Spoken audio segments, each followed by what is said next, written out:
అందరికీ నమస్కారం అండి. ఇది వచ్చేసి మన విజయవాడ సమీపంలో గల వణుకూరులో అండి. ఇద్దరు అన్నదమ్ములదండి. ఇది తమ్ముడిది వచ్చేప్పటికి నార్త్ ఈస్ట్ కార్నర్ అండి, పెద్ద ఆయన వచ్చేప్పటికి నార్త్ రోడ్ అండి. ఇది మనం ఆల్రెడీ మార్కింగ్ ఇవ్వటం జరిగింది. ఇప్పుడు మనం ప్రజెంట్ అది స్లాబు కట్టుబడి అదంతా జరుగుతుంది. దానికి మెజర్మెంట్ కోసం మనం వెళ్ళటం జరిగింది. ఇక్కడ ఏం జరుగుతుందంటే, నార్త్ ఈస్ట్ కార్నర్లో వచ్చేప్పటికి పాత ప్లానింగ్ ఇచ్చిన వాళ్ళు ఎవరైతే ఉన్నారో వాళ్ళు నైరుతి బాత్రూమ్ ఇచ్చారు. మనం దాన్ని క్యాన్సిల్ చేసేసి వాయుమూల బాత్రూమ్ ఇవ్వటం జరిగింది. అట్లాగే వాళ్ళ అన్నగారిది వచ్చేసి సేమ్ అట్లాగే నైరుతి బాత్రూమ్ ఇవ్వటం జరిగింది.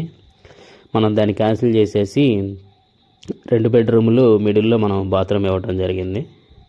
ప్లస్ ఏంటంటే వీళ్ళ అన్నగారికి వచ్చేసరికి మనం అక్కడ లిఫ్టు ప్లస్ బాత్రూము, ఒక బెడ్రూమ్కి అటాచ్డ్ బాత్రూమ్ ఇవ్వటం జరిగింది. అది కూడా పెద్ద ఆయన కన్నా చిన్న ఆయన డౌన్లో ఉండాలి కాబట్టి స్లాబ్ హైట్ కూడా మనం తగ్గేయటం జరిగింది. ప్లస్ అంతకుముందు చేసింది ఏంటంటే ఫౌండేషన్ కూడా హైట్లో ఉంది, మనం దాన్ని కూడా సరి చేయించడం జరిగింది. కానీ చిన్న ఆయనది వచ్చేపాటికి నార్త్ ఈస్ట్ కార్నర్ అండి, బిట్టుమటికి చాలా బాగుందండి.